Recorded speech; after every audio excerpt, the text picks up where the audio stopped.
आज हमने धर्मशाला विधानसभा क्षेत्र से एक ऐसे प्रत्याशी को चुनाव मैदान में उतारा है जो पिछले 35 साल से कांग्रेस पार्टी का झंडा उठाकर कांग्रेस पार्टी की नीतियों को आगे ला रहे हैं। ईमानदार है, शराफत कूट कूट कर भरी है। मेरे से ज़्यादा आप पत्रकार बंधु इनको जानते होंगे, हमारे देवेंद्र जग्गी जी को, और इनके नामांकन में आज हमारे राष्ट्रीय नेता श्री आनंद शर्मा जी जो यहाँ के सांसद का चुनाव लड़ रहे हैं, श्री मुकुल वासनिक जी अखिल भारतीय कांग्रेस कमेटी से हमारे पर्यवेक्षक और हमारे साथ आए हैं। तो इस प्रत्याशी की जीत के लिए हम सब आप लोगों से, पत्रकार बंधुओं से भी अनुरोध करते हैं कि ईमानदारी, शराफत, सादगी और पार्टी के प्रति विचारधारा रूप से आज हमने जग्गी जी को आपके सामने रखा। सर, केंद्रीय मंत्री अनुराग ठाकुर ने कहा है कि प्रदेश में जो है भाजपा जीत का चौका और छक्का लगाएगी। ये तो 4 तारीख को पता लगेगा कि कौन जीतता है और कौन हारता है। अब भारतीय जनता पार्टी वाले अनुराग ठाकुर जी भविष्य वक्ता हो गए हैं। भविष्य वक्ता की भविष्यवाणी कितनी सफल होती वो तो जनता हिमाचल की तय करेगी ना। हिमाचल की जनता जब तय करेगी तभी पता लगेगा ना। सीएम साहब, ये दल बदलों को हिमाचल की जनता कितना पसंद करती है? क्या कर रहे हैं? नहीं, आप गलत शब्द बोल रहे हैं। दल बदलना वो होता है कि चुनावों से पहले पार्टी छोड़कर दूसरी पार्टी में जाए। ये तो बिकाऊ है, और ये जो चुनाव है ये बिकाऊ का सरगना है, जिसके खिलाफ हमने एक शराफत वाले प्रत्याशी को उठाया। अब बिकाऊ का सरगना जो यहाँ से चुनाव लड़ रहा है, धर्मशाला की जनता ने उन्हें बैजनाथ से स्वीकार किया। राजनीति में सेवा भाव से आना चाहिए, पर वो राजनीतिक मंडी में बिका है और अपने साथ 5 और विधायकों को भी बेचने के लिए उन्होंने भारतीय जनता पार्टी की राजनीतिक मंडी में सौदा किया। जब कोई पार्टी जनता की भावनाओं का सौदा करती है, हिमाचल की देव संस्कृति, हिमाचल के लोग जो देवी देवताओं में विश्वास रखते हैं, इस चीज़ को पसंद नहीं करती है। और जो बिकाऊ का सरगना है, उसने धर्मशाला में आकर क्या क्या किया है, ये आपको आने वाले समय में चुनावों से पहले एक एक उनका इतिहास क्या, जो उन्होंने जनता की भावनाओं से खिलवाड़ किया, वो सब चीज़ें इनके सामने रखी जाएगी। मैं ये कहना चाहता हूँ, जहाँ से भी इस बिकाऊ सरगना ने, इनके अटैचिंग बहुत भारी है जी, आप जानते हैं, और घर भी बहुत बड़ा बनाया है। मुझे लगता है कि कहीं वहाँ पैसे रखने के लिए काफ़ी जगह है, पर ये लोगों की सेवा के लिए नहीं आए हैं, ये धन के लिए आए हैं।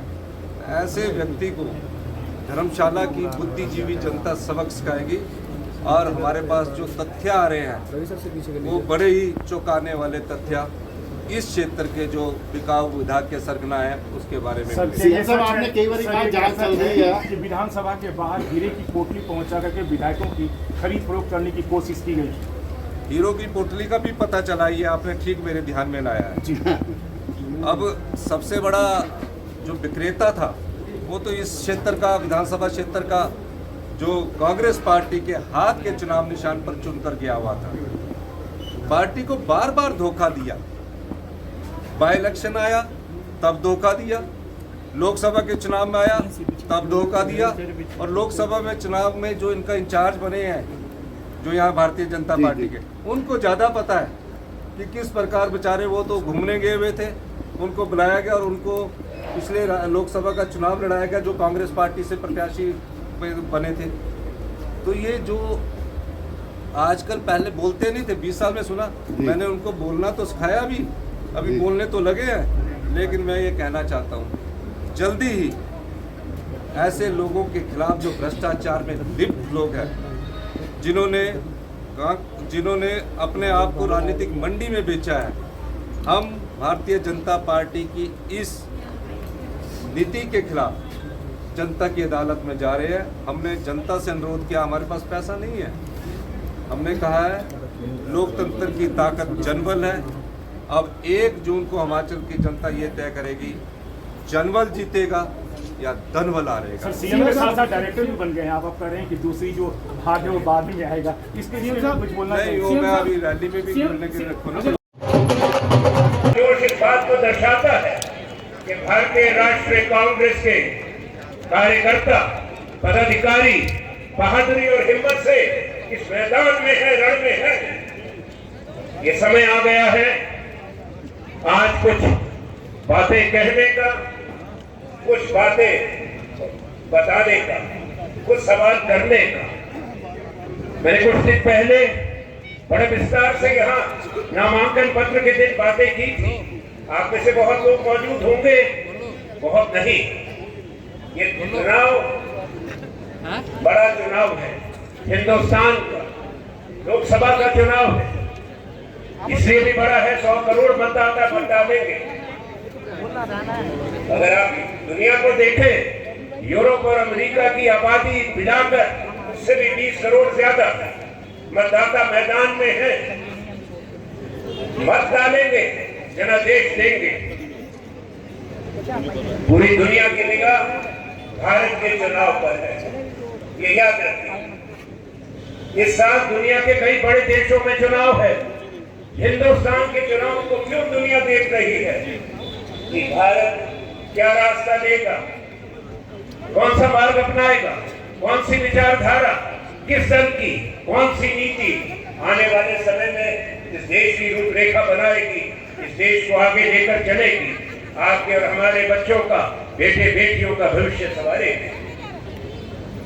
मैं यहाँ आपके समक्ष कांग्रेस के आदेश पर, नेतृत्व के आदेश पर एक पुराना कार्यकर्ता होने के नाते आपके बीच गरीब परिवार की महिला के लिए बिना भेदभाव के 1 लाख रुपया साल का दिया जाएगा। ये कांग्रेस ने वचन दिया है। किसान को एमएसपी कानून बनाने का वचन दिया है। युवाओं के लिए बहुत कुछ कहा है। और जो गलत योजना लाए हैं, हमारी सेना और देश की सुरक्षा से खिलवाड़ हो रहा है। जो अग्निवीर की योजना, मैं बोल चुका हूँ उस पर विस्तार से। यहाँ सिर्फ 4 साल के लिए 21-22 साल की उम्र के बच्चे, अब तो बेटियां भी फौज में जाती हैं। भारत में सबसे ज्यादा सेना की भर्ती हिमाचल से होती है, जनसंख्या के प्रतिशत अनुपात, और सबसे ज्यादा हिमाचल में इस क्षेत्र से होती है, कांगड़ा से, हमीरपुर। इसलिए और ये बच्चों को 4 साल के बाद पहाड़ जैसी जिंदगी सामने है। इनको कुछ नहीं मिलेगा, पेंशन नहीं मिलेगी, स्वास्थ्य सेवाओं नहीं उपलब्ध होंगी, कोई सुरक्षा कवच नहीं होगा। ये याद रखिएगा। फौज की कैंटीन से राशन भी नहीं मिलेगा। और अगर सीमा पर प्राण त्याग दिए, शहीद का दर्जा नहीं मिलेगा, माता पिता को भी कुछ नहीं। इन बच्चों की शादी कैसे होगी जो आ भी जाएंगे? वो रिटायर्ड होंगे। सुना है 22 साल की उम्र में रिटायर्ड हो गए, रिटायरमेंट ही होगी। 22 साल की उम्र तक लोग की नौकरी दबा करते हैं।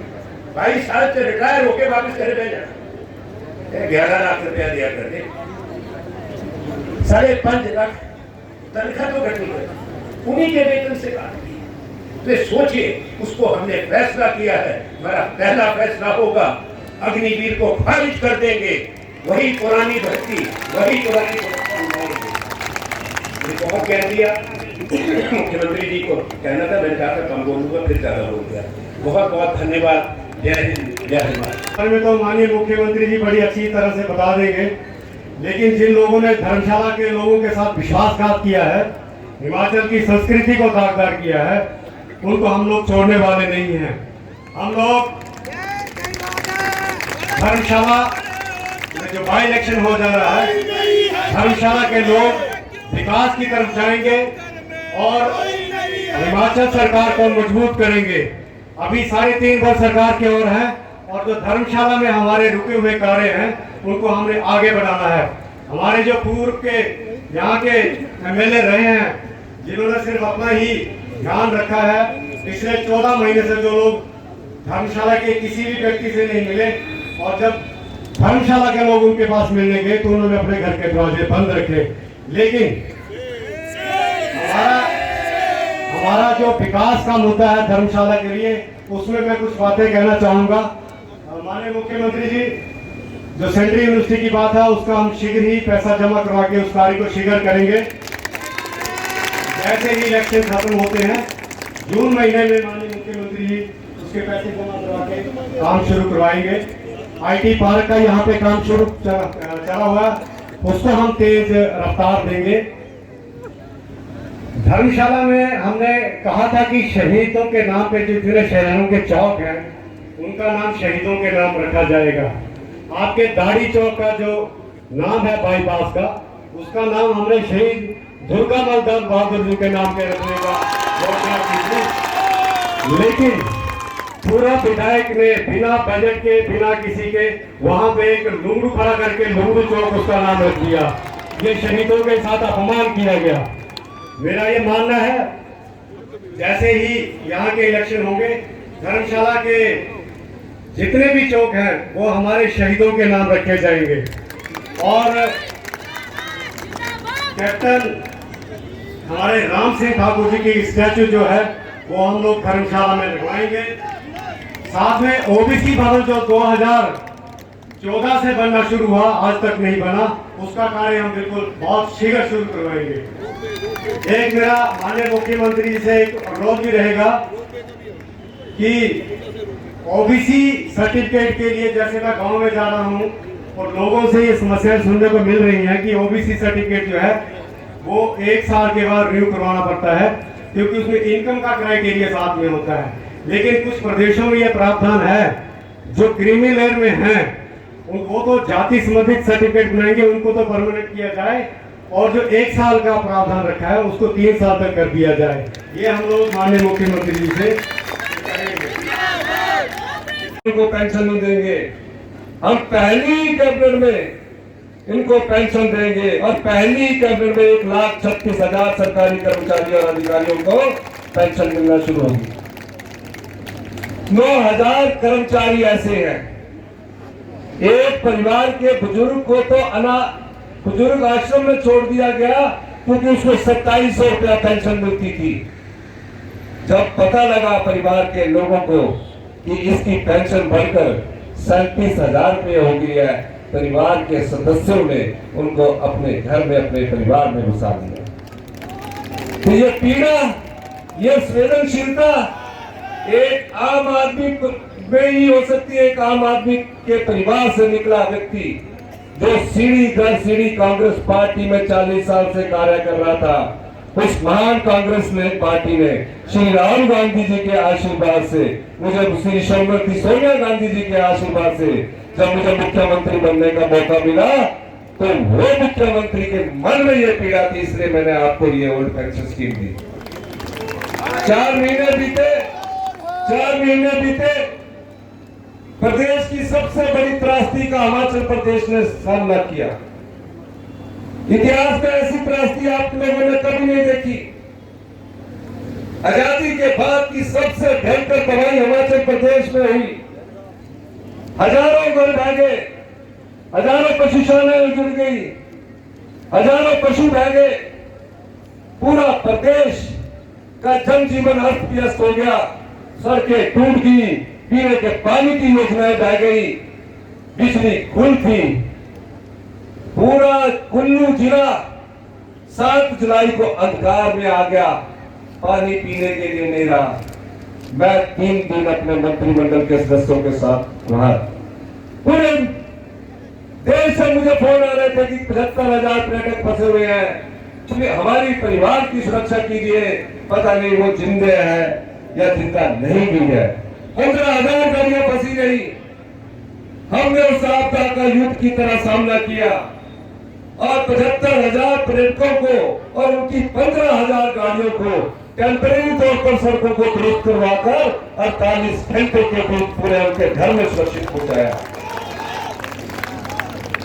कुल्लू में कैसे जनजीवन सही सामान्य हो, उस दृष्टि से मैंने काम करना शुरू किया और 48 घंटे में पीने की पानी की योजनाएं भी और बिजली भी और सड़कों को हमने टेम्परेरी तौर पर दुरुस्त किया। अभी ये आपदा की पहली तिमाही थी, आपदा की दूसरी तिमाही 14 अगस्त को आई। 14 अगस्त को एक ही दिन में देखभाल ना हो सके, क्या करना वो पैसा जहां आप जनता को नचोड़कर पैसे के लालच में अपना ईमान बेच रहे हो। अगर ईमान बेचना है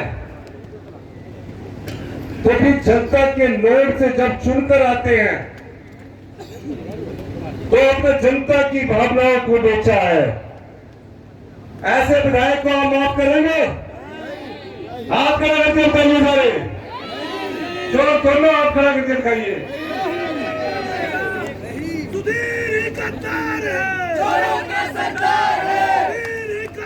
मैं एक बात और कहना चाहता हूं। मुझे पता है गर्मी बहुत है, लेकिन मैं आज आपके बीच में आया हूं। हमारी मुख्यमंत्री की कुर्सी को कोई खतरा नहीं है। यह चुनाव मुख्यमंत्री की कुर्सी के लिए नहीं हो रहा है। यह चुनाव जिस वोट को यह चुनाव अरे भैया चुप रहिए। यह चुनाव इसलिए हो रहा है, एक वोट 75 साल पहले कांग्रेस पार्टी की नीतियों के द्वारा हिंदुस्तान की जनता को मिला था। हजारों साल हम गुलाम थे, पहले कोई वोट नहीं होता था 1947 से पहले। और इस वोट के दम पर हम जब विधायक बनते हैं, ये आपकी ताकत है जो हमें विधायक बनाती है, ये जनता की ताकत है जो हमें मंत्री बनाती है, मुख्यमंत्री बनाती है। 1 जून को जो चुनाव होने जाएगा वो कोई मुख्यमंत्री की कुर्सी का चुनाव नहीं है, वो आपकी भावनाओं का चुनाव है। आप हिंदुस्तान की भविष्य की राजनीति को दिशा दिखा सकते हैं। आप 75 साल पहले जो लोकतंत्र मिला है उसको दिशा दिखा सकते हैं।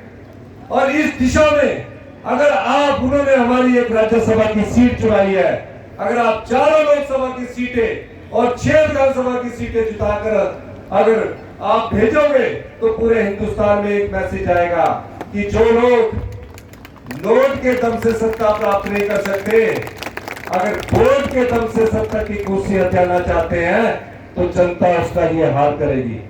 तो क्या आप धर्मशाला क्षेत्र में जो बिकाऊ विधायकों का सरगना है, 1 जून को अधिक से अधिक उस बिकाऊ विधायक के विरोध में हमारे धुरिंदर जग्गी जी को वोट डालेंगे? हाथ करके लगे, जोर से बोलिए, तो पीछे वाले बोलिए।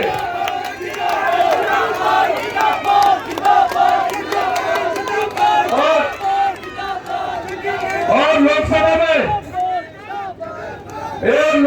में आप सब लोग, एक हिमाचल से एक ऐसा व्यक्ति जिसका पूरा जीवन शिमला में कांग्रेस पार्टी में एनएसयूआई में रहे तो राष्ट्रीय स्तर पर रहे, युवा कांग्रेस में रहे, राष्ट्रीय स्तर पर रहे। ममता बनर्जी भी इनकी अंडर उन्होंने काम किया जो वेस्ट बंगाल की मुख्यमंत्री है। प्रदेश छोटा था, प्रदेश का नाम रोशन इन्होंने किया। ऐसा व्यक्ति जिसकी एक कदम से भी एक डीओ नोट दिख जाए आपका काम हो जाए, ऐसे व्यक्ति को अधिक से अधिक वोटों से धर्मशाला से जिताएंगे। हाथ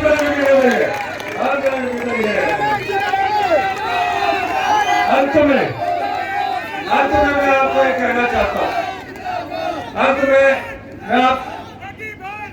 अंत में मैं ये कहना चाहता हूं, हमारे पास धन बल नहीं है,